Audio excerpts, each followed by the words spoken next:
అనేక సార్లు ప్రస్తావించా, ఏదైనా సరే డెత్ సిటీస్గా ఉండకూడదు.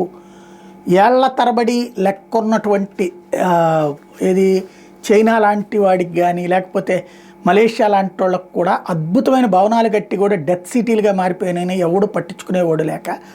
అలా కాకుండా ఉండాలంటే టూరిజం డెవలప్మెంట్ జరుగుతుండాలా, ఆధ్యాత్మిక టూరిజమా, కల్చరల్ ఇది సాంస్కృతిక టూరిజమా, లేదంటే కనుక ప్రకృతి వనరులతో వాడటం ఎట్లాంటివి చూసుకోవాలి అన్నట్టు యోగి ఆదిత్యనాథ్ సర్కార్ అది సిన్సియర్గా చేసుకొస్తుంది.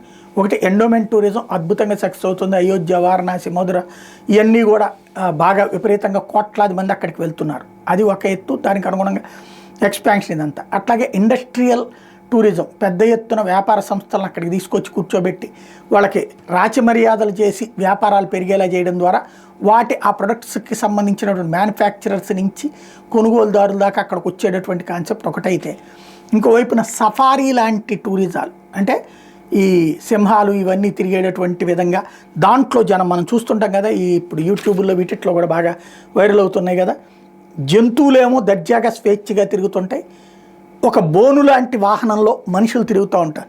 వాటిని అబ్జర్వ్ చేస్తా. ఆ సఫారీని 1500 కోట్ల రూపాయలతో, అది నైట్ సఫారీ లక్నోలో ఏర్పాటు చేయడానికి రెడీ అవుతున్నారు. అడ్వెంచరస్ టూరిజానికి సంబంధించినటువంటి ప్రోత్సాహానికి రంగం సిద్ధమవుతుంది.